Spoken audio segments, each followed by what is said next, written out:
Génesis capítulo 16 de los versículos 1 a 6.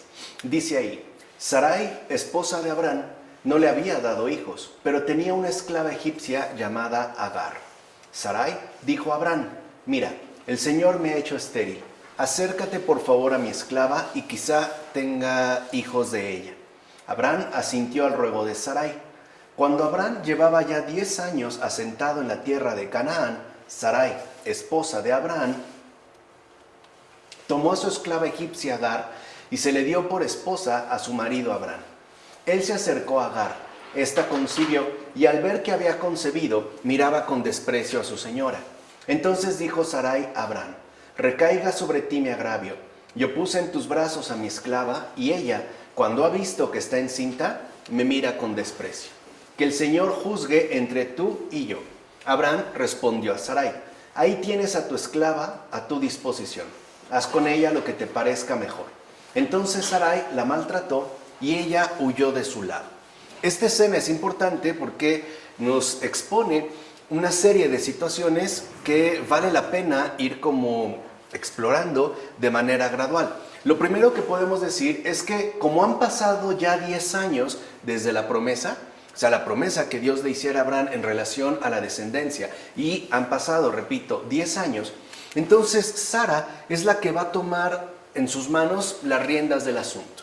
O sea, después de 10 años que al parecer no ha ocurrido nada, a pesar de que la promesa estaba ya hecha, ahora Sarai es la que va a intentar dar un paso adelante y evidentemente adelantarse pues a la resolución final o al cumplimiento de la promesa.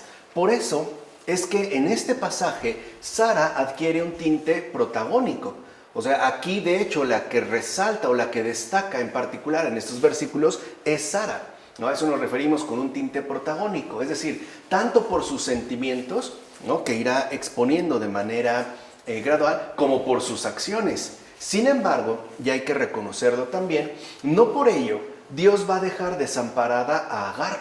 De hecho, Él mismo cuidará de ella directamente. O sea, a pesar de que el protagonismo recae en este caso sobre Sarai, no por ello, entonces Agar queda en desamparo. Al contrario, Dios mismo se encargará de ella, la tendrá a su cuidado de manera directa. Pues bien, algunos quizá puedan extrañarse del hecho de que Abraham tuviese una relación con su esclava cuando ya alababa a Dios. No obstante, primero debemos considerar que Abraham vivió antes de la ley de Moisés y antes del Evangelio. Y esto es fundamental, porque no podemos ser anacrónicos. O sea, no podemos aplicar, por ejemplo, criterios ya vigentes en una determinada actualidad a un pasado donde estos criterios simple y sencillamente ni siquiera habían aparecido. O sea, debemos de tomarnos en cuenta el desarrollo de los propios acontecimientos. Es decir, no debemos pasar por alto que en aquellos tiempos se creía que el adulterio no estaba prohibido, y en efecto era así. O sea, en los pueblos antiguos el adulterio en gran medida no se consideraba algo prohibido.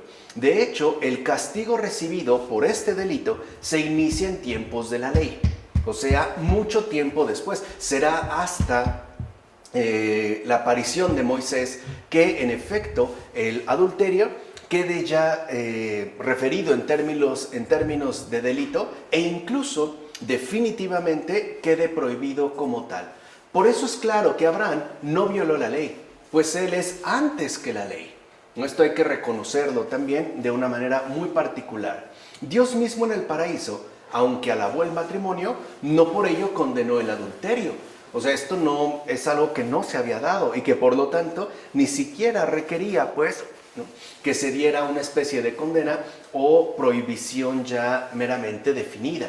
Y esto se debe a que Él no quiere la muerte del pecador. O sea, no se adelanta pues a este tipo de situación. De hecho, Dios promete el premio sin exigir la pena.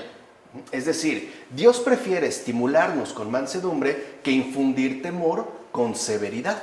Ese es su modo de actuar. Así pues, si tú has pecado cuando eras pagano, tienes una excusa. O sea, en la situación particular en la que nosotros nos encontremos, puede ser que se halle por ahí alguna excusa en base a el pecado cometido. Pero después has venido a la iglesia y has escuchado la ley. No cometerás adulterio.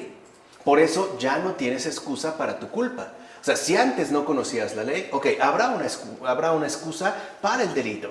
En cambio, cuando tú ya tienes conocimiento de esta ley, entonces ya no hay ningún tipo de excusa al respecto. Ahora bien, si alguno ha cometido una falta grave, sepa que también esta le será perdonada para que en el futuro se abstenga ya de repetir tal ofensa. O sea, aquí la situación cambia. Ya no es pues que la ley entonces nos condene. También a partir de infringir la ley se da la posibilidad del perdón. Y esto con vistas a que en el futuro, o sea, de aquí en adelante, uno se abstenga del pecado cometido y entonces ya no se vea como inclinado a estar repitiendo, quizá de manera constante, tal ofensa.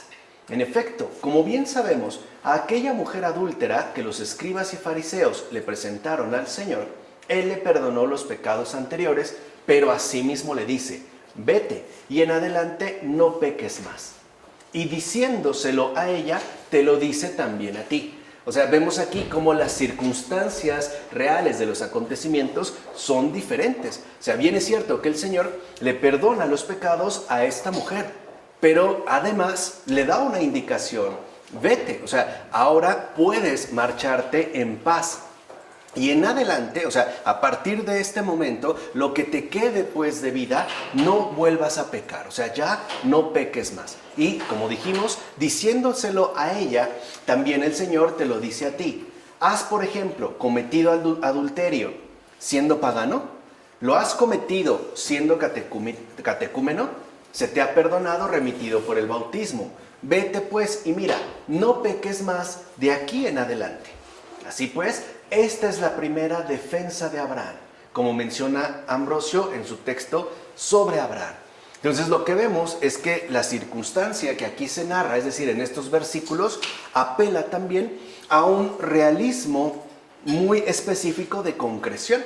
O sea, no se está hablando de una idealidad abstracta, sino de una situación de vida muy concreta, que, como dijimos al inicio, remite a ese tiempo anterior a la ley, porque en tiempos de Abraham no hay ley, y de hecho tampoco hay evangelio. Esta llegará después.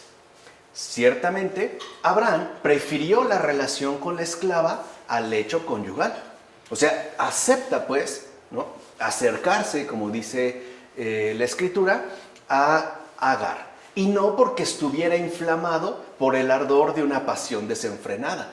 O sea, estos matices también es muy importante de tenerlos en cuenta. O sea, no es pues, Abraham no se acuesta con Agar porque tenga una especie de apetito sexual desenfrenado. Ni lo hace realmente por lujuria. Esto también hay que comprenderlo. Ni porque fuese vencido por la seducción de una belleza provocadora. O sea, tampoco lo hace pues porque haya sido débil ante la belleza de Agar, sino por el deseo de procurarse una posteridad a través de la cual perpetuar la descendencia. Recuerden que para Abraham algo es claro, la promesa depende o está referida en último término a la descendencia. O sea, la promesa pues apunta a una posteridad y esta posteridad debe comenzar evidentemente por un hijo.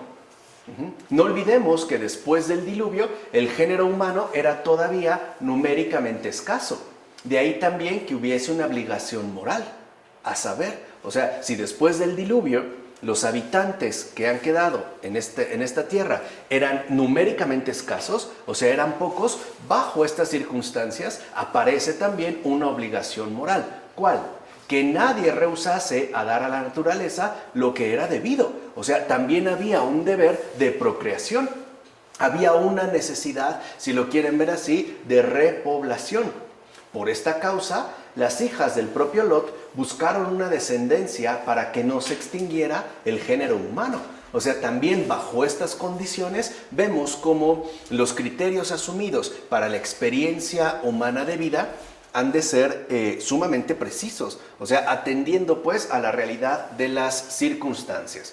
Así, puede decirse incluso que el mérito de haber cumplido un deber hacia la colectividad excusa de cierta manera la culpa individual, como menciona Ambrosio. Fíjense, no dice que la perdone.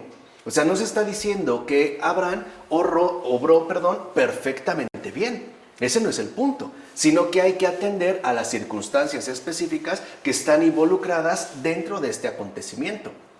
Si bien es cierto que se comete algo indebido, ¿no?, al menos en términos individuales, por parte de Abraham, es el hecho de no permanecer pues fiel al mero lecho conyugal, también es cierto que hay de por medio un compromiso adquirido en términos a una descendencia que habrá de venir. Es decir, hay también ahí un señalamiento a la colectividad que, como menciona Ambrosio, de cierta manera puede llegar a excusar, no a borrar, la culpa individual. Entonces, Sara, también hay que entenderlo de este modo, no obra según un desvarío inaceptable. O sea, hay que entender como las razones de fondo que pueden darse dentro de estas circunstancias. Recuerden que ya lo dijimos, ¿no? Las escrituras son un realismo pleno.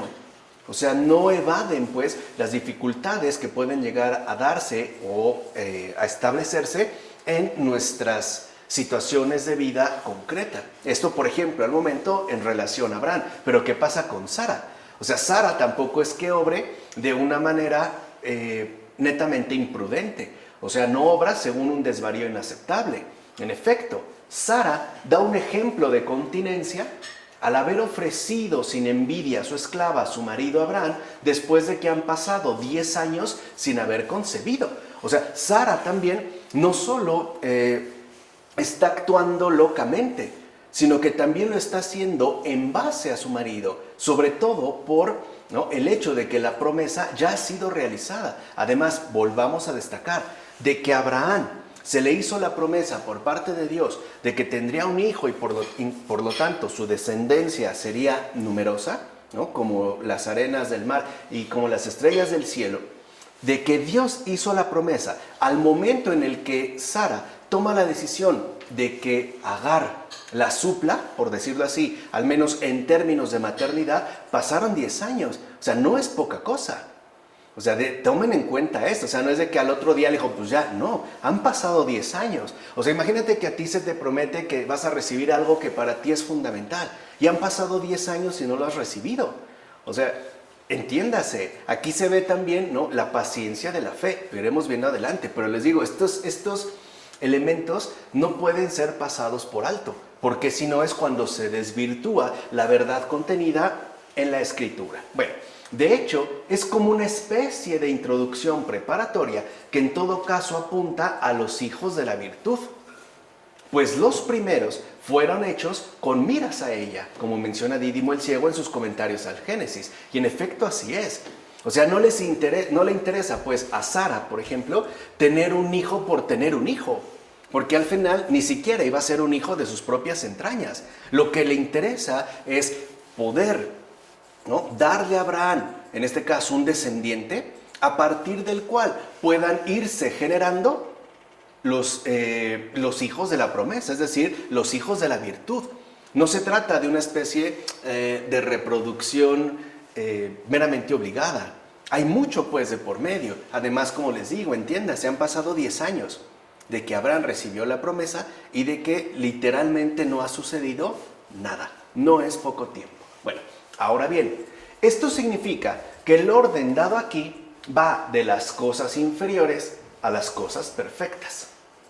Por eso el apóstol escribe a los Gálatas que después del Evangelio no pueden ya convivir bajo la sombra de la ley. O sea, nosotros no podemos captar la verdad de los acontecimientos de aquí para allá, sino de allá hasta acá. O sea, en su propia dinámica de gestación, según las condiciones en las cuales estos es que se fueron dando. No olvidemos que los Gálatas, por ejemplo, que es a los que se refiere San Pablo, no eran judíos, sino gálatas, o sea, griegos pues, que después de haber creído en el Evangelio, querían judaizar engañados por un cierto Hebión. Ahí es donde está la reprensión de Pablo. O sea, los Gálatas, una comunidad importante de este pueblo de Gálatas, ha creído en el Evangelio, o sea, ha aceptado la verdad y ha reconocido al Señor como Hijo de Dios, ¿no?, como el Salvador. Ahora, una vez que esto estaba dado, aparece un cierto Ebión, que intenta convencerlos, y muchos lo siguieron, de que era importante volver de nuevo a la ley judía. Y por eso, ¿no?, querían judaizar. Ebión, este tal Ebión, después de ser cristiano, quería en efecto tanto judaizar, o sea, él, como persuadir a los demás para que hicieran lo mismo. O sea, que vivieran no según el Evangelio, sino según la ley mosaica. ¿No? Eso se refieren con judaizar. Por eso recibieron de los apóstoles el sobrenombre de ebionitas, justo para mostrar su respectiva pobreza. O sea, dentro de los Gálatas apareció un grupo promovido por Ebión que los propios apóstoles denominaron ebionitas. Era una herejía incipiente, si lo quieren ver así, ya a partir de la revelación y la aceptación del Evangelio. ¿Y por qué les llamaron ebionitas? Como dijimos, para mostrar su respectiva pobreza. En efecto, Ebión se traduce por pobre.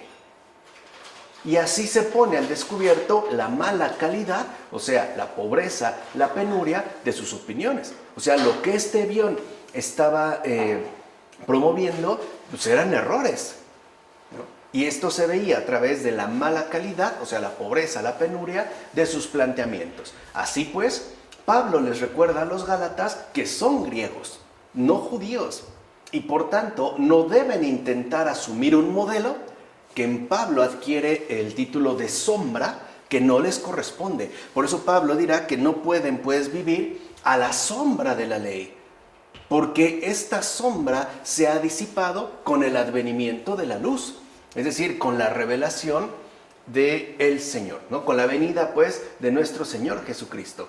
No deben pues pasar de lo más perfecto, que ahora ya está dado, a lo menos perfecto, en este caso a la ley. No deben pues dejar a la esposa, iglesia, por irse a juntar con la concubina. ¿Se dan cuenta que está esta relación entre Sara y Agar? El propio Abraham no actuó así. Él, en efecto, hizo lo que convenía, es decir, se mantuvo apegado a la virtud. Por el contrario, tal parece que algunos, como los Gálatas, prefieren la unión servil a las nupcias con la virtud. O sea, no prefieren pues a lo mejor permanecer esclavizados a la ley que aceptar y asumir la libertad de la caridad. O sea, dicho brevemente, a diferencia de Abraham, algunos prefieren despreciar el bien e irse en busca de otras cosas, como menciona Dídimo el Ciego en sus comentarios sobre el Génesis. O sea, hay muchos que en lugar de permanecer en la virtud, prefieren irse, ¿no?, al amplio campo de los vicios, a las infidelidades y además por cuenta propia. Aquí eso no sucedió. O sea, ni siquiera es Abraham pues el que toma la iniciativa. Ni siquiera él, y cuando la acepta, ya dijimos, ni siquiera es que esté movido por una pasión desenfrenada. Pues bien, en cuanto al sentido literal, el propio texto nos presenta la virtuosidad del patriarca. En efecto, Abraham recibe de su mujer a la esclava sin buscar el mero placer.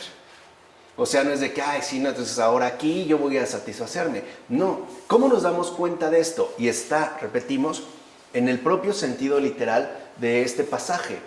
Porque incluso se la entrega, o sea, se la devuelve sin mayor problema cuando Sara la pide. O sea, no es que, no, esta es mía, o esta es para mí, o a mí me gusta. No, él acepta y devuelve. O sea, ni siquiera se ve que haya tenido algún tipo de apego. O sea, no es que acepte a Agar por placer. Les dijimos, hay otro motivo de mucho mayor peso, como es la promesa.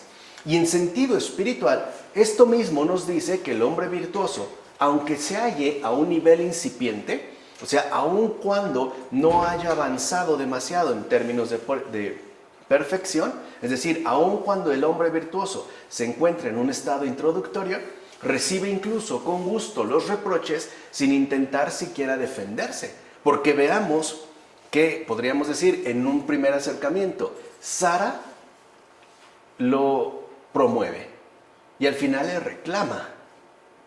Y Abraham no responde ni una palabra. O sea, ni siquiera le dice, no, tú fuiste, tú me dijiste. O sea, no es Adán y Eva ya.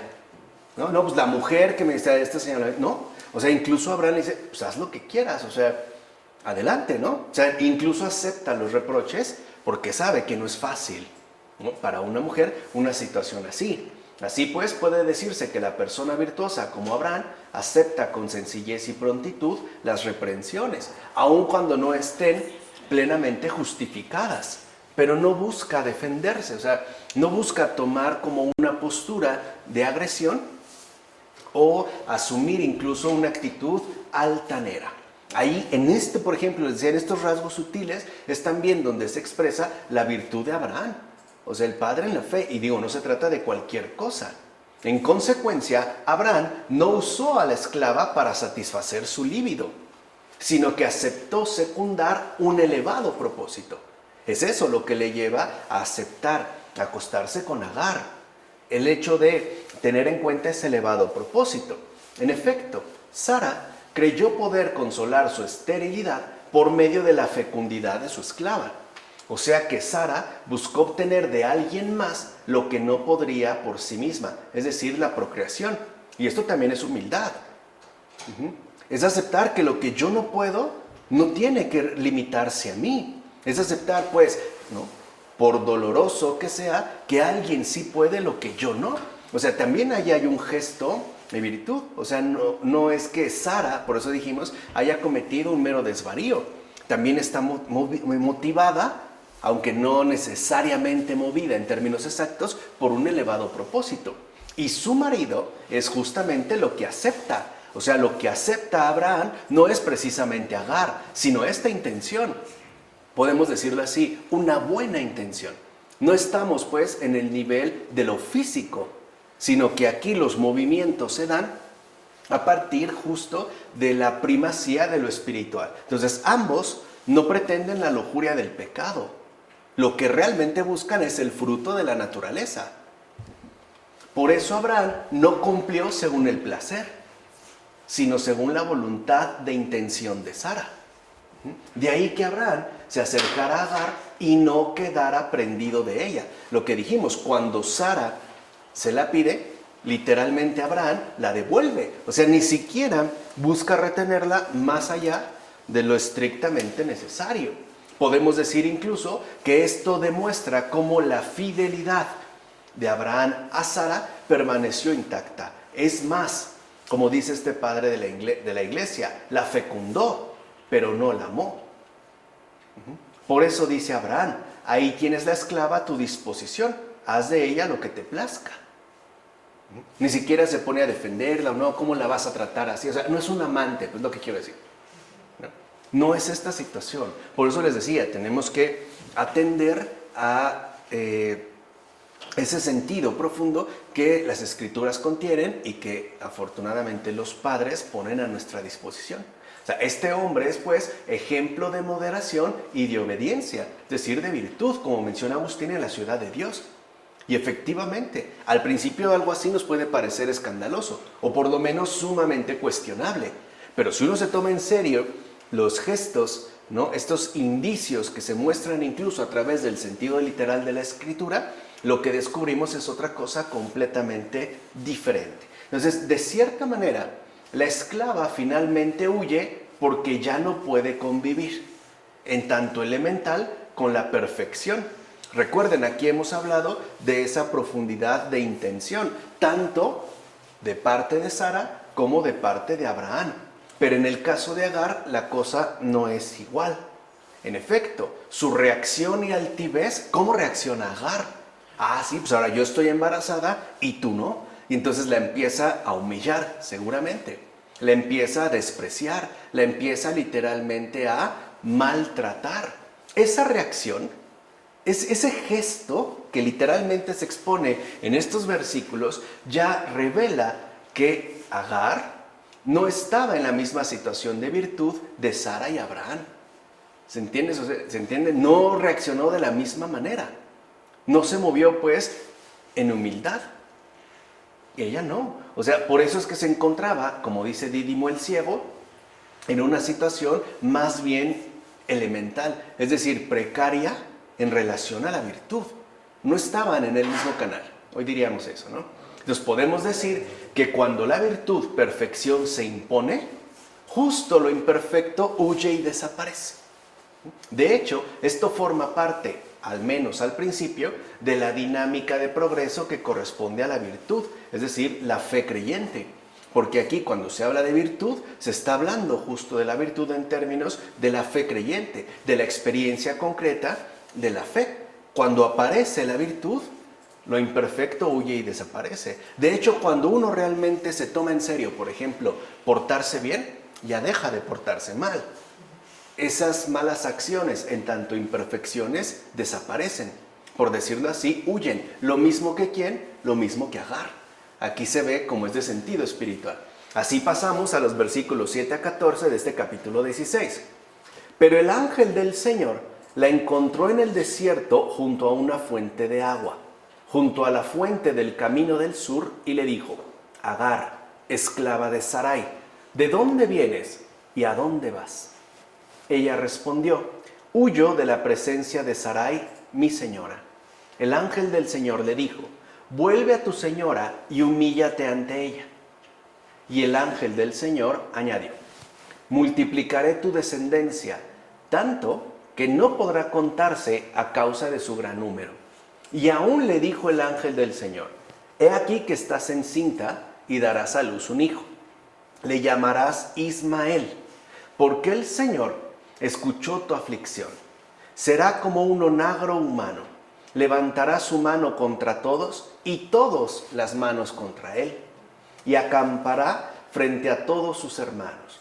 Ella llamó al Señor que le había hablado: tú eres El Roi, porque se dijo: verdaderamente he visto yo al que me ve. Por eso se le llama al pozo que está entre Cades y Bered, pozo de la Jai Roi. Aquí la escena ahora se concentra en Agar. Veamos por qué. En la mayor parte de los pasajes veterotestamentarios, el ángel aparece como alguien que sale al encuentro de los seres humanos para comunicarles un mensaje y luego se va. De hecho, el ángel es mensajero.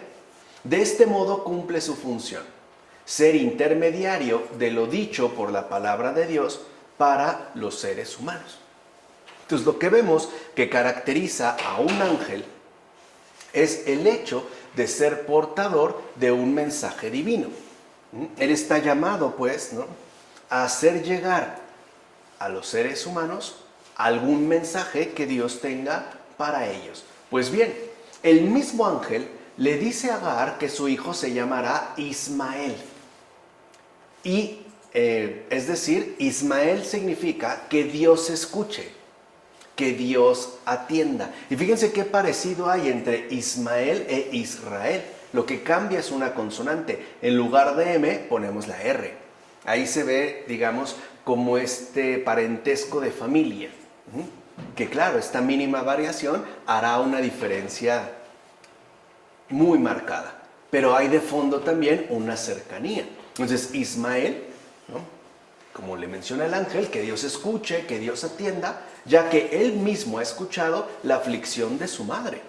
O sea, Ismael, pues, ¿no?, es llamado así debido a que Dios también se ha dirigido a Agar debido a su respectiva aflicción.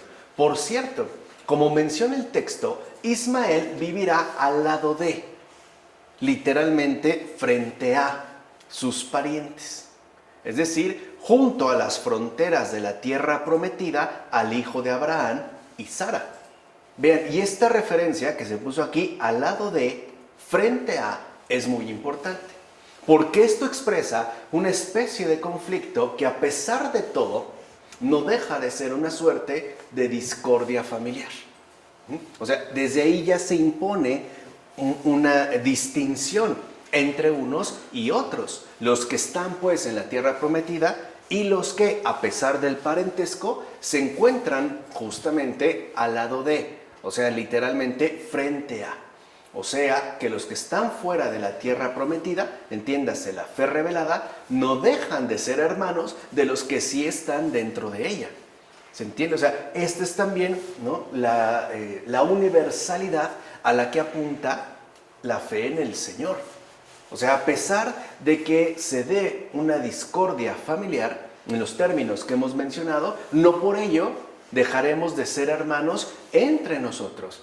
Ya sea, ¿no?, los que nos encontramos en la tierra prometida y los que no están precisamente en ella, pero sí frente a nosotros, o viceversa, ya sea que nosotros no estemos en la tierra prometida, pero estamos al lado de ellos. O sea, quiere decir que a pesar de que hay una discordia familiar, no por ello dejaremos de ser hermanos. O sea, en pocas palabras, los que creen y los que no creen, seguimos siendo hermanos. Creyentes e increyentes, estamos vinculados por un mismo lazo de parentesco, aun cuando dentro de este lazo de parentesco se establezca una especie de discordia familiar, como de hecho se ha mantenido. Incluso hay momentos, ¿no?, en la vida ordinaria, por ejemplo, donde los hermanos se pelean y duramente, y no por ello dejan de ser hermanos. O sea, ese vínculo de parentesco jamás desaparece. ¿Se entiende? O sea, por eso les decía, esas pequeñas expresiones, cuando nosotros las pasamos por alto, perdemos de vista lo esencial. O sea, parece que nos dirigimos a otra cosa que no va ni al caso. ¿Vale? Entonces, vean cómo Ismael, en general, se encuentra justo enfrente a, ¿no?, sus parientes. Aún, repito, aún cuando se dé esta suerte de discordia familiar, no por ello dejamos pues de ser hermanos. Ahora bien, Agar invoca al Dios que se le ha aparecido como El Roi. Recuerden, ¿no?, cuando vimos la Biblia en su contexto, como él era una forma arcaica de referirse a la divinidad. Además, no a cualquier divinidad, sino, por así decirlo, al Dios de dioses, al Dios principal. Entonces, Agar le llama El Roi. A veces se traduce por El Roi, es decir, el Dios que me ve. Esto significa, Él es el Dios. Roi, que me ve. Y ver, aquí tiene el sentido de rescatar, atender y cuidar de uno.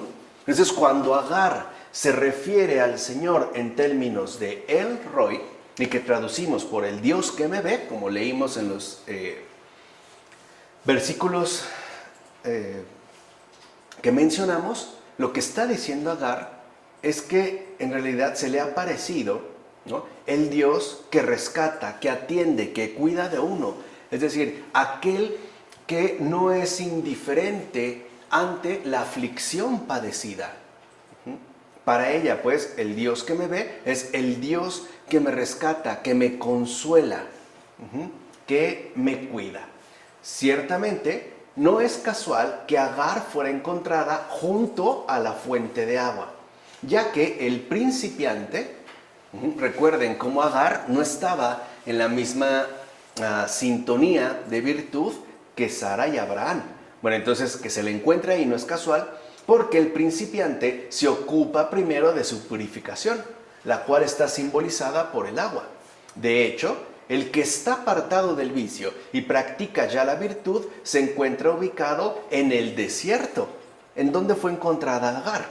En el desierto. Se está purificando. Es decir, que en este caso decir en el desierto hace referencia a la ausencia de pecado. Entonces, Agar, de entrada podríamos decir, pues se va porque se sintió ofendida o por grosera. Pues no, se va también porque ella no está en el nivel requerido de virtud. Tiene que purificarse, y para poder purificarse necesita primero aplicarse, ¿no?, en la eliminación del pecado, es decir, en la purificación. Es lo que se nos está diciendo cuando se hace referencia a que se le encontró junto a la fuente de agua. O sea, Agar también tiene que crecer. Y además, ¿por qué lo tiene que hacer? ¿Por qué también tiene que centrarse de lleno en el ejercicio de la virtud? Porque también será madre de un gran pueblo, de un pueblo inmensamente numeroso. O sea, no se le ha prometido poca cosa. No se le dijo, tendrás 2 hijos, serás feliz hasta que te mueras. No, se le ha prometido también una descendencia. Y justo para no comprometer a toda la posteridad, la propia matriz tiene que quedar purificada. Tiene pues, ¿no?, que practicar la virtud y apartarse del vicio. Además, por este texto se puede observar también la virtud de Agar. Es lo que les decía, aunque de primera vista podamos no hacer juicios precipitados, en realidad también el texto deja en claro la virtud de Agar. Y por ende, también el propio texto nos da a conocer que no se trata en definitiva de una mujer despreciable, puesto que, para empezar, un ángel habla con ella. Y no a cualquiera le habla un ángel. Se está hablando de un ángel real, no de estas alucinaciones de la angeología contemporánea, que los colores, las campanitas y el ángel para el día de la semana. No está hablando de tonterías. Se está hablando de que se le aparece un ángel, o sea, no es poca cosa. Y además se ocupa de ella. O sea, no viene para recriminarla, viene literalmente para consolarla. Y además no lo hace de manera superficial. O sea, no es que su propia presencia angélica le brinde algún tipo de alivio. No, lo hace según la voluntad de Dios. Recuerden, ningún ángel actúa por cuenta propia. De hecho, los ángeles no tienen voluntad propia. Los ángeles no son más que la realización inmediata de la voluntad de Dios. Eso es un ángel, pura voluntad de Dios. De hecho, no es inverosímil que se haya tratado incluso de una mujer fervorosa. Fíjense, o sea, si uno pone atención, ¿por qué? Ya que fue escogida por Sara para cohabitar con su marido Abraham. No era la única que tenía. Tenían más. ¿Por qué escoge a Agar? Algo ha de haber tenido. O sea, no creo que la haya escogido precisamente por su belleza, ¿verdad? Por contraste entre juventud y vejez. Algo ha de haber visto Sara en ella. Algo tenía Agar. O sea, por lo menos también era pues fervorosa o destacaba a lo mejor en sus comportamientos. O sea, no fue mera casualidad. Cierto, su nobleza de alma se expresa al decir: voy huyendo de la presencia de Sara, mi señora. No dice de esa maldita, de esa vieja grosera que primero ella misma me invita y ahora me quiere creer. No, sigue reconociendo a mi señora. Ahí se ve nobleza de alma, a pesar de que si lo ven con toda realidad, su estado de imperfección se manifestó en un primer momento a partir de la reacción manifestada, o sea, a partir de la altivez, pero después se va recomponiendo, ¿no? Es decir, se va purificando y expresa su respectiva nobleza de alma, porque cuando ella dice, Agar, voy huyendo de la presencia de Sara, mi señora, no añade nada malo de ella, o sea, no habla mal de Sara, no le llama ingrata, maldita, vieja loca, nada, o sea, no habla mal de ella. Así pues, Sara es la virtud y la inteligencia espiritual de las Escrituras, mientras que Agar es la inteligencia elemental que aún versa sobre la sombra. O sea, Agar tiene nobleza de alma, pero necesita perfeccionarse. Por eso se retira. O sea que aquel que se acerca a la instrucción divina debe recibirla gradualmente. Uno crece en la virtud poco a poco. Uno no se santifica en 60 segundos. Va a requerir un ejercicio constante de vida. Así se trate de 6 años, de 8 años o de 60, 70 años. Es algo cuya adquisición es gradual. Es decir, recibirla de tal modo que la comprensión según la letra vaya captando de manera gradual y ordenada el espíritu ahí latente. Por decirlo en pocas palabras, Agar debe atravesar el recorrido que corresponde a las ciencias introductorias. Está empezando, las cuales de cierta manera desprecian todavía la virtud. Lo vimos en su reacción en un primer momento. Pero si se aparta de ellas, entonces adquiere la sensatez y se va a adentrar en el progreso espiritual. Ahora vemos qué comportamiento tan distinto tiene Agar con el ángel. Es decir, una vez que ha llevado a cabo su purificación en el desierto. De ahí que el ángel del Señor salga a su encuentro y la haga volver a la grandeza de la virtud. En efecto, a través del ángel, Agar ya no puede seguir evitando el esfuerzo de la perfección y la virtud, como afirma Dídimo el Ciego en sus comentarios al Génesis. Por eso, ¿qué le dijo el ángel a Agar? Vuelve a tu casa, vuelve a tu señora, y es más, humíllate ante ella, no porque deba expiar algo, como un gesto de máxima virtud. Lo vimos en Abraham, como el alma virtuosa ni siquiera se ve perturbada o afectada por los reproches recibidos. Ahí es donde se daría este gran ejercicio de humildad. O sea, por así decirlo, cuando se hace presente la ley espiritual, desaparecen las sombras, y por tanto todo lo parcial queda abolido por la manifestación de la perfección. En tal caso, la interpretación humana queda abolida por el sentido revelado de lo divino, como afirma Dídimo el Ciego también. O sea, humanamente hablando, qué bueno que Agar ya mejoró y que haga su vida. Porque el ángel le dice, vuelve con Sara, ¿no? Y no solo eso, humíllate ante ella, porque ya se ha pasado de lo elemental a lo espiritual. O sea, a lo que le invita el ángel es justo a la perfección, que además, como dijimos, es pues voluntad de Dios. Ahora ya Agar, ¿no?, ya no puede evadir este compromiso de perfección. O sea, el asumir y el captar ya de manera clara ese sentido revelado que ahora se le ha hecho accesible. En todo caso, dicha perfección, como deja en claro este pasaje del Génesis, se condensa en la humildad, que de hecho es la máxima expresión, a mi entender, de cualquier virtud. Para mí es como el pilar, la raíz, la base, la humildad. Y siendo sinceros, qué difícil es de adquirirse. Y peor aún, qué difícil es de mantenerse. Porque a veces nos podemos mostrar humildes, pero mantenerse en humildad es casi imposible, al menos humanamente. Bueno, en efecto, a través del ángel, Agar ya se encuentra en manos de la intención original de Dios. Fíjense, pues la indicación humíllate ante tu señora no indica que Agar se humille en sí misma. O sea, de, ay, si yo hice mal, ¿no? ¿Cómo pude? No se le está diciendo eso, sino que lo haga en relación a otra persona. ¿No es lo que sucede en la confesión? Al final sí es una humillación. La verdad sí es humillante. O sea, que alguien conozca tus suciedades y porquerías, sí es humillante. A veces muy humillante, pueden sudar las manos o nos da pena, ¿no? Por eso quisiéramos estar como totalmente encubiertos. Bueno, ahora que usamos cubrebocas puede ser más fácil, ¿no? Pero antes no, antes las confesiones eran frente a frente, ¿no? O sea, ahí se ve esta indicación. Entonces, ¿qué vemos? Que Agar es pues figura del alma, esclava del Señor. ¿Y a qué nos suena esto? ¿A qué nos recuerda? A María. De hecho, como a continuación veremos, es la imagen de la verdadera esclava de las enseñanzas evangélicas. Es imagen de María, es decir, la madre del Señor. Por eso ven que ahí donde está el Hijo también está la madre. Siempre. O sea, y aparte de una manera, si lo ven, secundaria.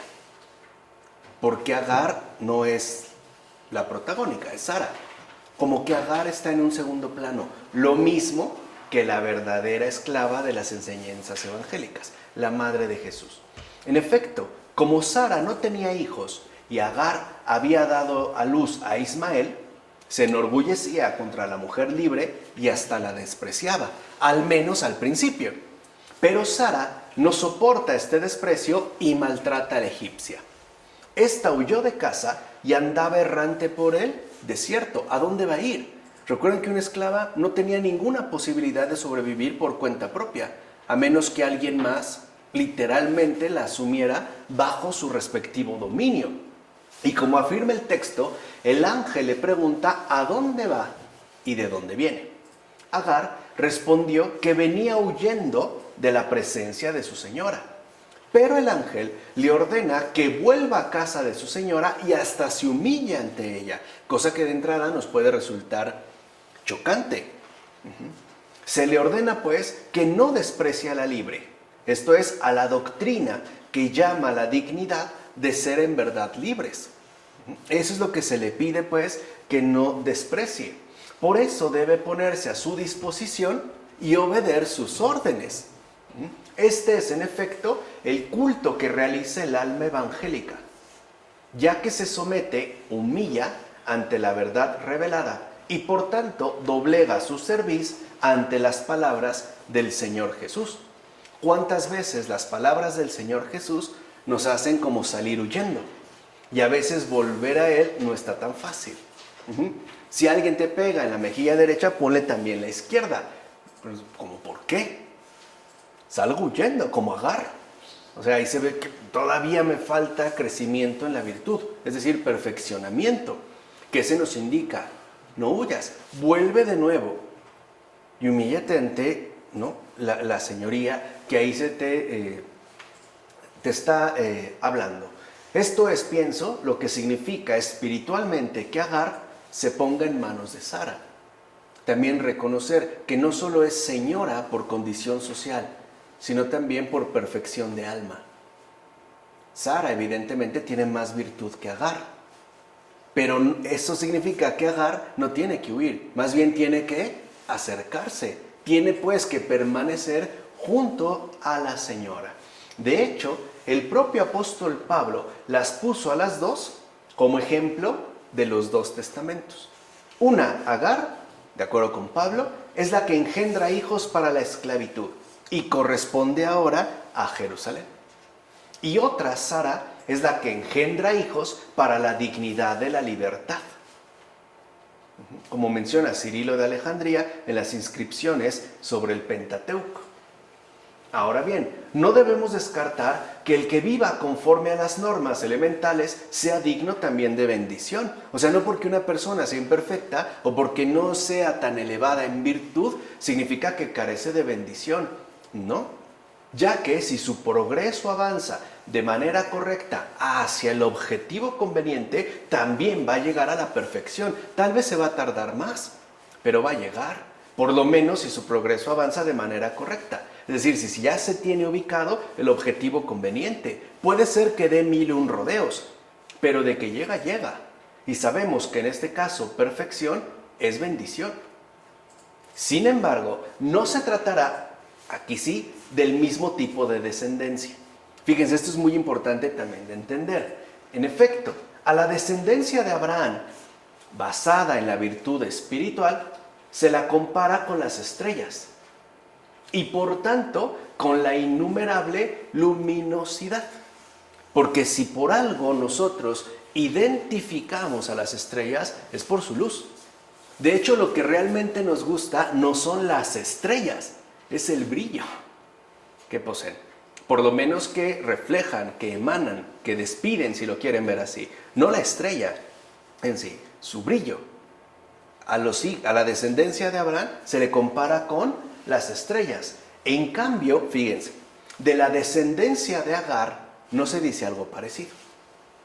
Será en efecto numerosa, como una gran multitud, pero no va a ser igual. Y esto hay que poner mucha atención. Así pues, de esta diferencia, no podremos entonces concluir que solo la descendencia del perfecto es luminosa y la otra descendencia es más bien solo numerosa, aunque sea perfecta, como menciona Dídimo el Ciego en sus comentarios al Génesis. O sea, en pocas palabras, no podemos entonces a partir de aquí concluir que solo la descendencia del perfecto, es decir, de Jesús, es verdaderamente luminosa, o sea, santa. Y la otra descendencia, que no es necesariamente la que emana, la que emerge del propio Señor, es numerosa, sí, aunque sea perfecta, pero no santa. Pongamos en términos muy sencillos, santos no son muchos, buenas personas sí.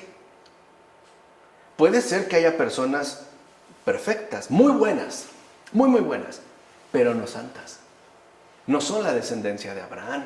No pues corresponden a la luminosidad de las estrellas, aunque sí a, digamos, la numerosidad cuantitativa. Son muchos, pero no iguales. Por eso una vez lo expusimos con Dietrich von Hildebrand. No es lo mismo el bueno que el santo. Hay una gran diferencia. Por eso, fuera de la descendencia de Abraham, fuera pues de los hijos de Dios, fuera pues de la iglesia, hay muchísimas, incontables personas perfectas, por ejemplo, en la moral. Buenas, muy buenas, sí, pero no santas. Esto también es como muy importante de tener en cuenta. Por otra parte, no debemos olvidar jamás que la procreación en cuanto tal es ya una bendición.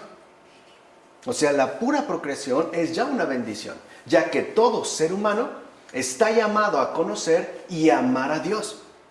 De hecho, podemos decir que la procreación es ya una bendición, pero no se queda en eso.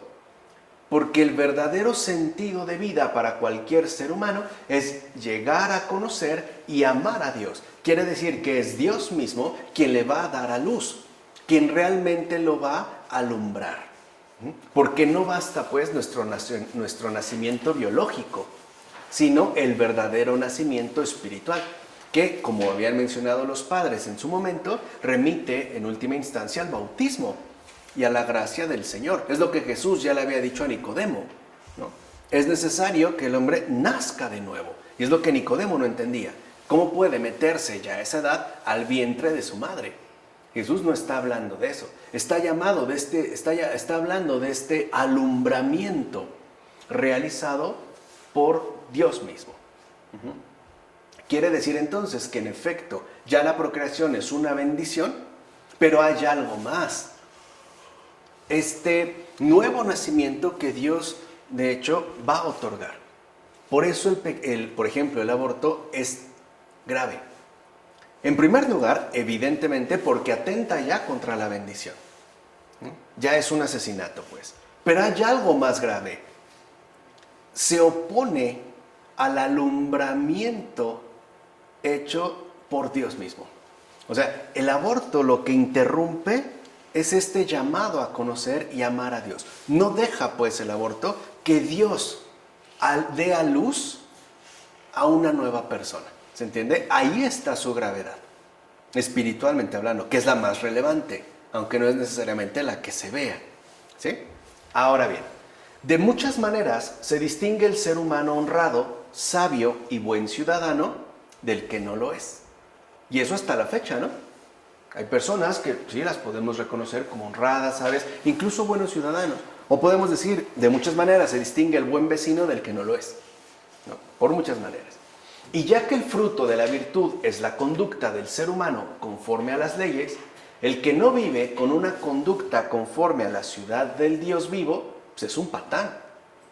Y mientras no deje ese modo de ser, habita en el campo y no aún en la ciudad celestial. Esta ciudad posee sus propios ciudadanos. Y es justo de ellos de los que dice el Salvador: no os alegréis de que os sometan los demonios, sino de que vuestros nombres estén inscritos en los cielos. Dichos nombres no están compuestos por sílabas. Por ejemplo, Malú. No, sino que están inscritos en base a la virtud y por ende poseen eterna memoria. Estas personas están pues inscritas en el cielo. Por el contrario, los que todavía tienen sentimientos contrarios a lo celestial piensan en cosas terrenas y hasta ponen sus nombres sobre cosas perecederas. Hoy lo hacemos en las calles, ¿no? Con razón dice de ellos Jeremías: los que se han apartado serán inscritos sobre la tierra. Y es cierto, como afirma Dídimo el ciego. Plaza fulanita de tal. Los nombres escritos en cosas terrenas y peor aún sobre cosas perecederas. ¿Cuántas veces el letrero de la calle ya ni se ve? Ni sabemos de quién está ahí o qué calle es, etcétera, etcétera. Por eso también, ¿no? En este caso Jeremías tiene razón. Y si hay un modo de distinción particular. ¿Por qué no? Porque, digamos, estemos en la iglesia, somos ya ciudadanos del cielo. Nuestras obras nos delatan. Nuestro modo de ser nos pone al descubierto, tarde o temprano. Aquí también hay que entender lo que dijo el Señor de una manera muy clara. No hay nada oculto que no llegue a saberse. Muchos son los que estamos en la iglesia, pero no todos somos ciudadanos del cielo. No todos, pues, estamos finalmente adheridos a lo celestial. Por sí mismo, por último, asimismo, tengamos en cuenta las palabras entre Cades y Bereth, que se mencionan en estos versículos. En efecto, con esto el texto sitúa la visión de la palabra del Maestro. Dicha visión, por ministerio, son palabras de ángel, pero por su fuerza son palabras de Dios. O sea, lo que ve Agar es a un ángel, por visión, por ministerio. Pero en realidad la fuerza que tienen estas palabras, su peso, es de Dios mismo. Pues bien, Cades se traduce por santa y Vered por relámpago. Es como si la escritura dijera, ¿no? Entre santa y relámpago. Es pues en medio de estos dos que se da la visión, entre lo santo y el relámpago. Al justo es al que pertenece ver las cosas divinas según su resplandor, o sea, según su verdadera luz. Es decir, es justo en tal estado luminoso donde tiene lugar la educación divina, como afirma Dídimo el ciego. Quiere decir entonces que Agar, al retirarse al desierto, ha entrado pues a la pedagogía de la educación divina. Y es justo en este estado luminoso donde se puede captar, ¿no?, lo que Dios tiene que decirnos. Y tal educación es justo la que ilumina el orbe entero con su luz, luz de santidad. El propio Señor lo dijo, ustedes son luz del mundo. No dijo, todos son luz del mundo. Ustedes, ¿a quién se refería? A los que verdaderamente, ¿no?, son discípulos del Señor. Ustedes son la luz del mundo. De esta luminosidad es que está hablando. Una luminosidad que, como vemos, al hablar de entre Cades y Vered, ya se estaba como anunciando. Así llegamos a los versículos 15-16 de este capítulo 16. Dice la Escritura, Agar dio a Abraham un hijo, y Abraham puso por nombre Ismael al hijo que dio a luz Agar.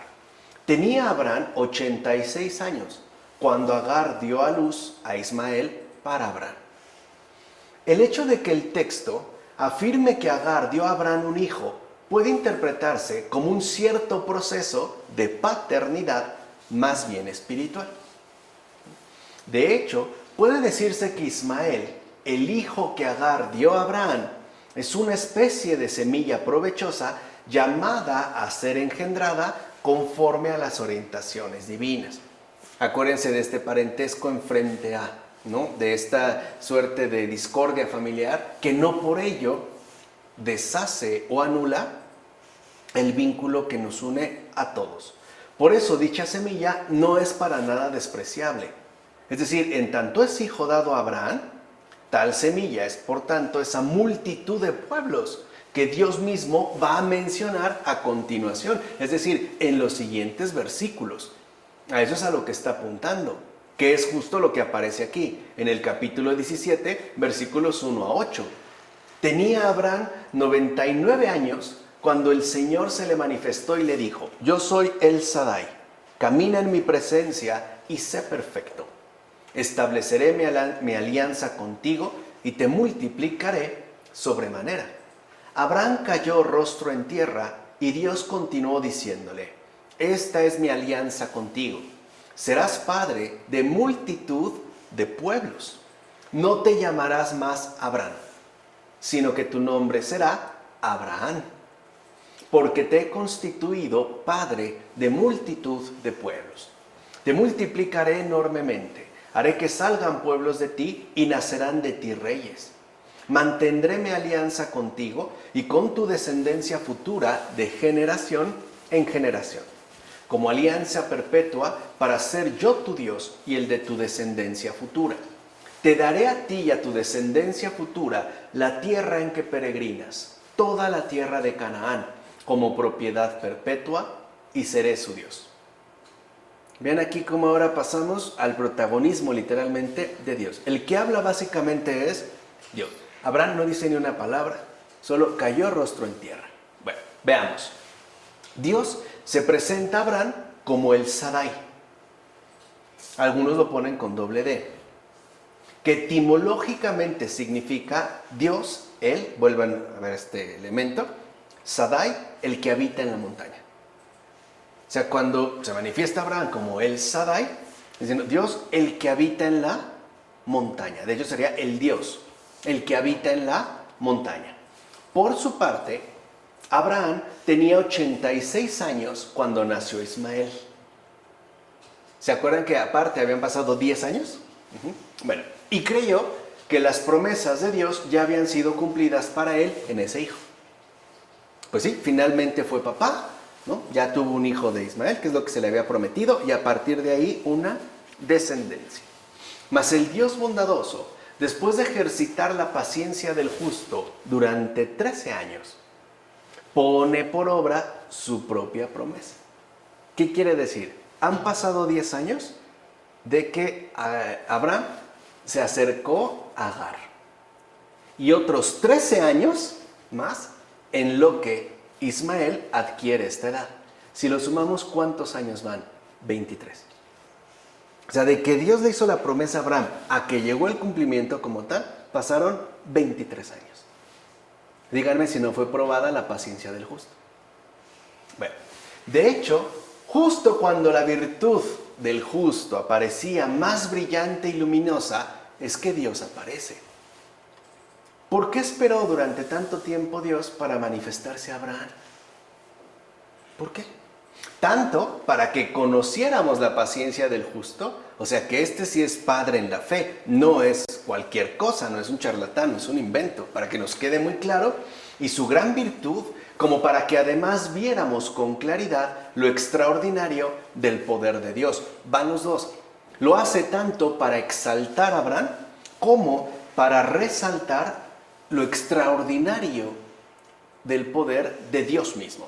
O sea, el hecho de que nos quede claro que para Dios nada es imposible. Y vean cómo aquí se expresa incluso en el propio sentido literal. En efecto, cuando la naturaleza ya estaba sin fuerza y no era apta para la procreación debido a la vejez, incluso podemos decir que la erección de Abraham también fue ya un milagro, ¿no? Iría contra la propia naturaleza. Entonces, mientras descubre la virtud del justo y manifiesta a sí mismo su poder, Dios pone por obra su promesa. Como menciona Juan Crisóstomo en sus homilías sobre el Génesis. Es decir, cuando parece que todo está humanamente perdido, Dios entonces se manifiesta ya de manera rotunda. Además, se le dice a Abraham, sé perfecto. Es pues necesario que el alma del justo esté en ejercicio día y noche, es decir, en posición de guardia continua. Con ello, nunca se verá abandonada al sueño. Debe, por tanto, estar en continua vigilancia, o sea, dirigiendo toda su atención a Dios, para que pueda comprender tanto las cosas que existen como las causas de cada una. Aunque también debemos mencionar que la sabiduría, ese permanecer atento a Dios en todo momento, de hecho ese es el sabio, el que permanece atento a Dios en todo momento, es también intérprete de las cosas futuras. Por eso, el que ha adquirido la sabiduría no dejará ya de ser bueno y perfecto. De hecho, será ya viva imagen de bondad, como menciona Ambrosio en su texto sobre Abraham. O sea, cuando Dios le dice, sé perfecto, le está diciendo, sé como yo. No vas a ser igual a mí porque no eres Dios, pero sí puedes ser viva imagen de bondad. O sea, presencia viva de mí en este mundo. Y ese es el llamado, de hecho, a todo cristiano. El llamado del cristiano es no solamente ser doctrinal. Tenemos una base de doctrina que no es despreciable, pero no nos podemos quedar pues en lo meramente doctrinal. Tenemos que apuntar a lo presencial. La misión del cristiano en el mundo es hacer presente a Dios, ¿no?, aquí y a pesar de todo, incluso a pesar de uno mismo. De tal manera que entonces la persona de fe tiene que transformarse en viva imagen de bondad. Así pues, debemos tener en cuenta lo siguiente. Abraham significa padre que mira por el pueblo. Si lo ven, es una especie de singular. Abraham, que es el primer nombre que poseía, significa padre que mira por el pueblo. Por el pueblo de Israel, naturalmente. Quiere decir que en un primer momento, ¿no?, la misión de Abraham es particular, pero después hay un cambio. En efecto, pero más tarde recibió el nombre de Abraham. Ya no es Abraham, es Abraham, cuyo significado es padre de muchas naciones. O sea, pasó de ser padre de un pueblo a ser padre de muchas naciones, tal y como debía suceder hasta el día de hoy, gracias a la fe, como menciona Isidoro en sus etimologías. Así pues, puede decirse que la misma persona es tanto realidad como esperanza. O sea, Abraham es patriarca de Israel pero también es padre en la fe del pueblo de Dios. ¿Y quién es el pueblo de Dios? Esas muchas naciones de las cuales Abraham es padre también. O sea, Abraham no solo es patriarca de Israel, también es padre en la fe del pueblo de Dios. Por eso, fíjense, para el propio pueblo de Israel, Abraham es un patriarca, es una realidad. Pero para la iglesia futura es ya desde el principio una esperanza. Es, si lo quieren ver así, un anuncio. Con eso se le va a dejar en claro a Abraham que su respectivo papel en relación a la fe es inmenso. Ahí está su verdadera descendencia. No solo se va a dirigir a un pueblo, Israel, se va a dirigir a muchas naciones, es decir, a la humanidad entera en su conjunto. Porque seamos sinceros, la fe es compatible con cualquier nacionalidad, con cualquiera. Ahora bien, volvamos de nuevo al don de Dios, que es el de mayor plenitud. En efecto, ¿qué cosa es mejor que la sabiduría? ¿Qué cosa es peor que la vanidad? ¿Qué cosa es más degradante que la superstición? Por esto, como aquel a quien había prometido la plenitud de la perfección, le dice Dios: te haré crecer enormemente y haré que salgan pueblos de ti y de ti nacerán reyes. Abraham, en efecto, es puesto entre las gentes, esto es, su fe es transmitida a los pueblos y a los reyes del mundo que han creído y por ende se someten al Señor Jesús. También lo ha habido. Esto no es para nada absurdo, ya que de la estirpe de Abraham no solo saldrán reyes en cuanto a dignidad, sino también reyes tales que ya no sirvan al pecado. Ahí se está hablando de la verdadera realeza, es decir, la realeza espiritual. Estos reyes no son vencidos por la maldad y por tanto no tiene poder sobre ellos el reino de la muerte. Además, los descubrimientos de una buena mente son regios y soberanos desde el momento en que, como Abraham, no genera ya una descendencia mediocre y por eso más bien abunda en estirpes de gran realeza. Son los santos. Por eso a tal persona le es dada la tierra en plena posesión, así como el dominio sobre el cuerpo. Así pues, en la figura de Abraham es patente el misterio de la iglesia, la cual a través de la herencia de la fe posee el mundo entero. Por eso Abraham es llamado padre de la fe, o sea, padre de la piadosa confesión, como menciona Ambrosio. Entonces, aquí, ¿de qué se le ha hecho padre a Abraham? Del pueblo de Dios, en toda su dimensión, en toda literalmente su extensión, que la Escritura se menciona por medio de muchas naciones, padre de muchas naciones. Así vemos ahora esta continuación ya muy particular que va de los versículos 9 a 14 de este capítulo 17. Dijo Dios a Abraham: guardarás mi alianza, tú y tu descendencia futura, de generación en generación. Esta es mi alianza con vosotros y con tu descendencia futura que habéis de guardar. Circuncidaréis a todos vuestros varones, os circuncidaréis la carne del prepucio, y será señal de mi alianza con vosotros. Al cumplir los 8 días, serán circuncidados todos vuestros varones en cada generación, tanto el nacido en casa como el comprado con dinero a un extranjero que no sea de vuestra estirpe. Circuncidarás a los nacidos en tu casa y a los comprados con dinero. Y mi alianza estará en vuestra carne como alianza perpetua. El varón incircunciso que no haya circuncidado la carne de su prepucio será extirpado de su pueblo por haber quebrantado mi alianza. Es algo que se sigue manteniendo en el pueblo judío. Pero vamos a entender también de qué se trata. Primero, la circuncisión como tal era muy practicada en el Oriente Próximo antiguo. Era común, sobre todo en Egipto y Canaán. O sea, en estas dos regiones, Egipto y Canaán, la circuncisión era muy usual. Pero no era usada, no era para nada frecuente ni en Asiria ni en Babilonia. Recuerden que este pueblo se va a dirigir a Siria Ya lo vimos, ¿no? El exilio tanto en Babilonia como el que fuera provocado por el poder de los asirios. O sea, Dios incluso se está, ¿qué? Adelantando. Esto es importante de tener en cuenta porque dicha práctica, o sea, la circuncisión, finalmente se convirtió en un rito fundamental para el pueblo de Israel en la época exílica.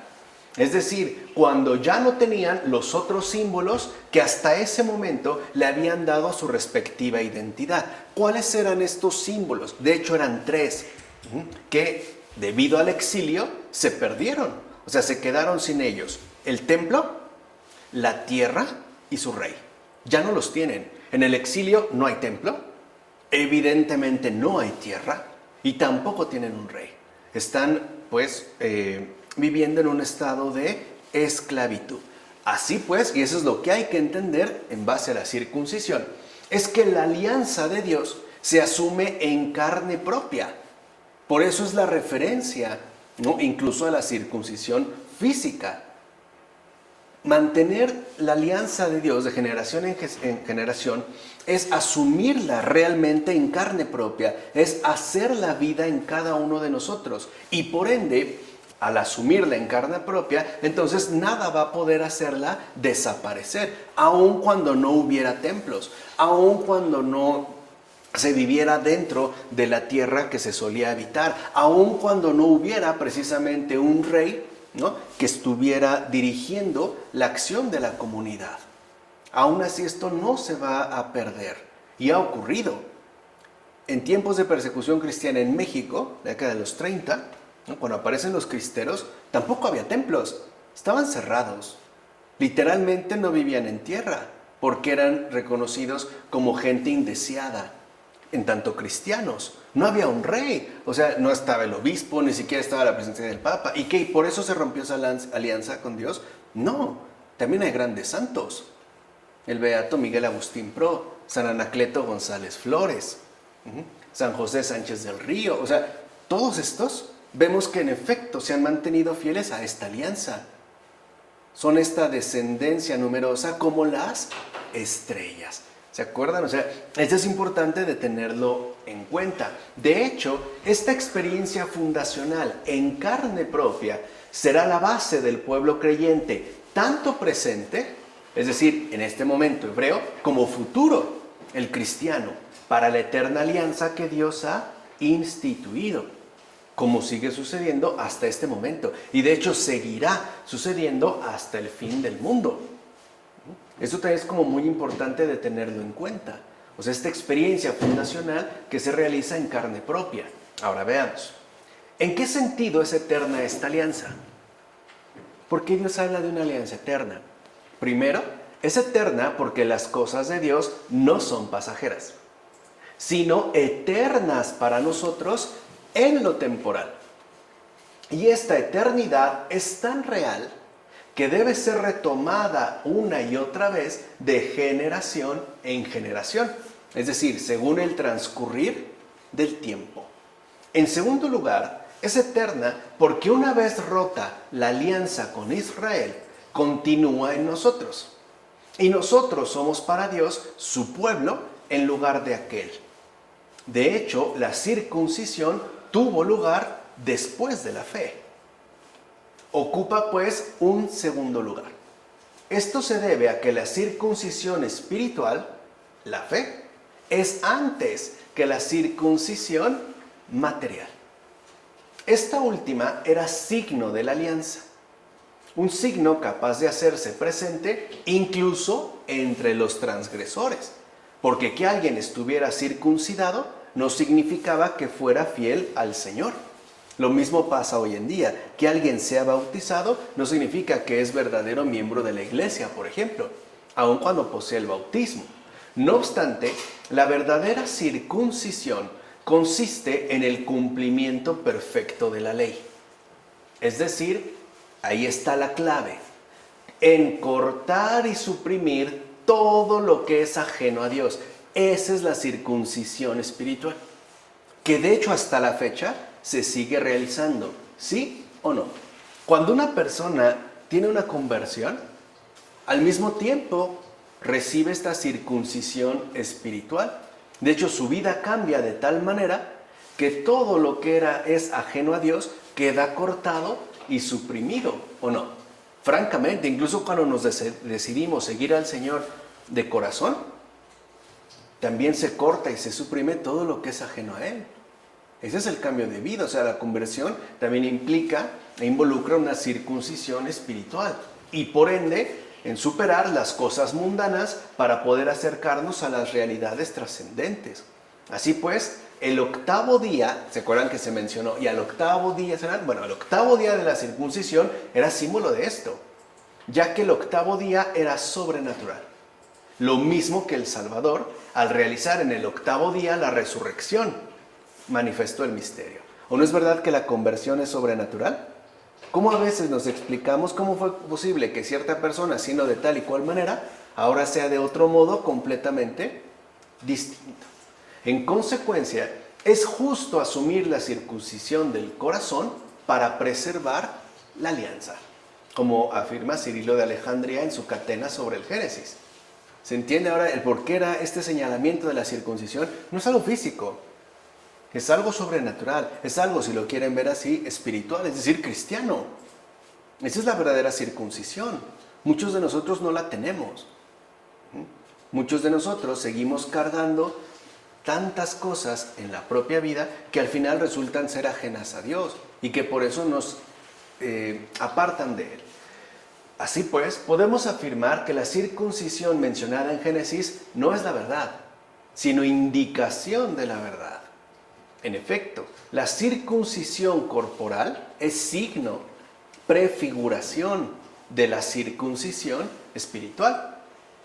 Por eso el signo permaneció hasta que llegó la verdad. Se necesitaba en tanto signo. Viene pues el Señor Jesús y dice: yo soy el camino, la verdad y la vida. Y con ello no circuncidó una pequeña parte del cuerpo, sino al humano entero en la verdad.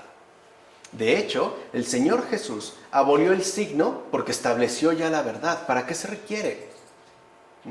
Es como una persona que necesita muletas para caminar, a lo mejor en lo que tiene la posibilidad de hacerlo, pero una vez que ya camina por cuenta propia, ¿para qué necesita las muletas? Ya no son necesarias. Entonces, el Señor Jesús abolió el signo porque estableció ya la verdad, pues una vez venido lo que es perfecto, lo parcial queda abolido.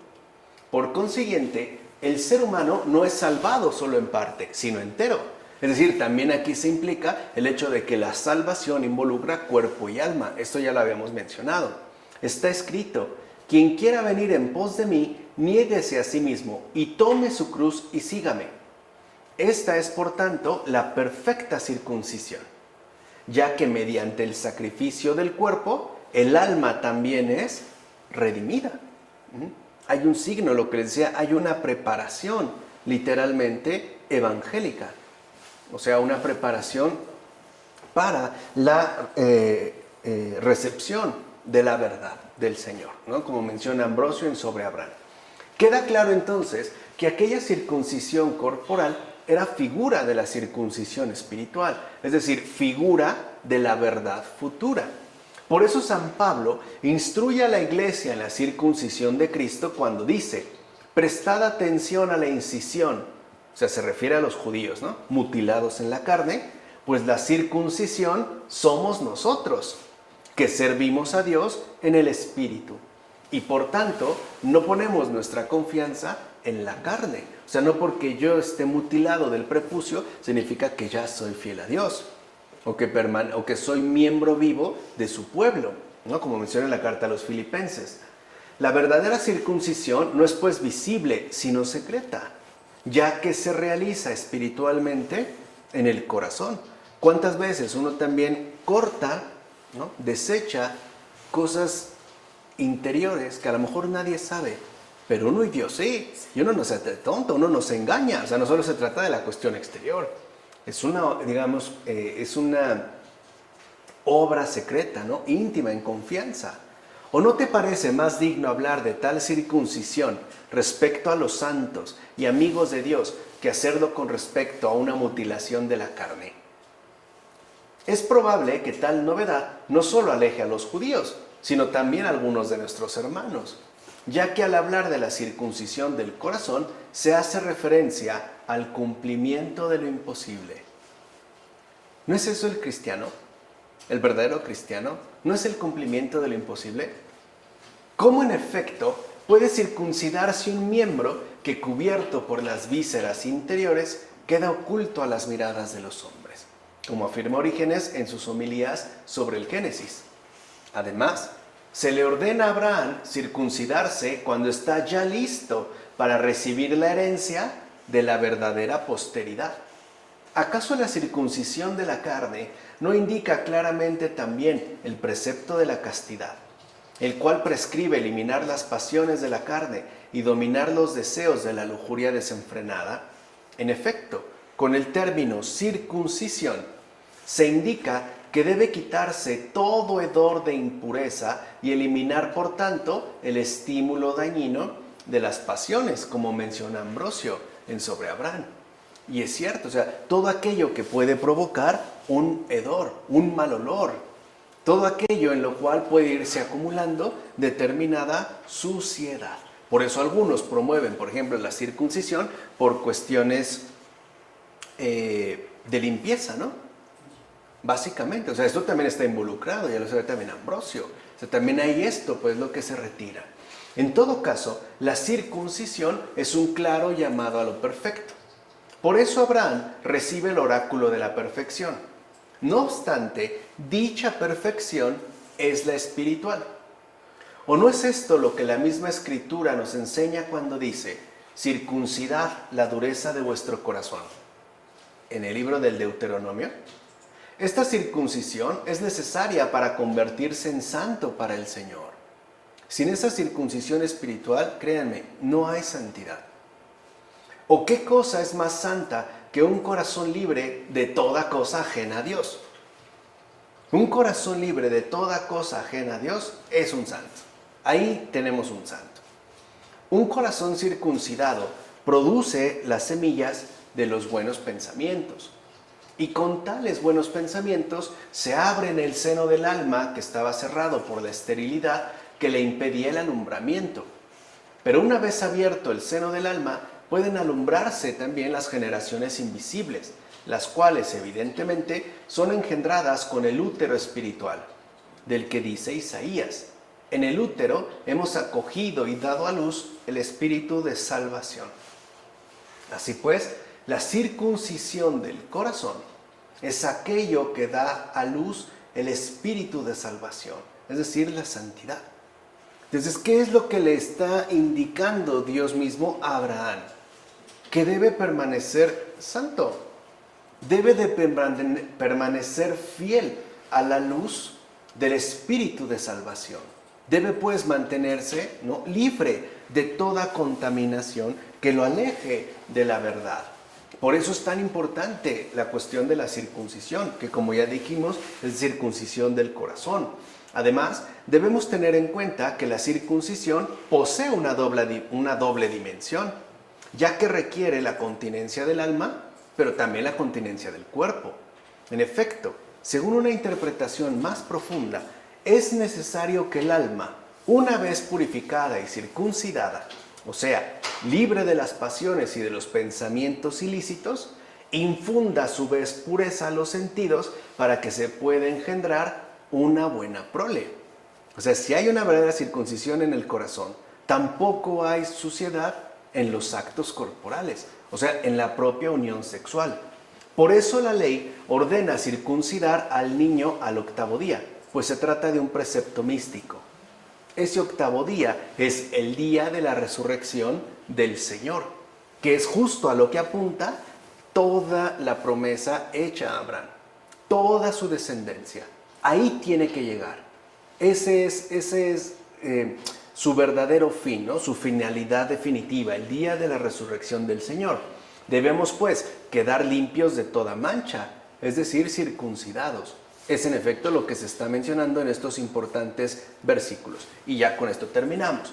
En consecuencia, la alianza de Dios está en la carne de aquel que no combate según la carne y por ende en aquel que lleva siempre consigo la muerte de Jesús en el cuerpo.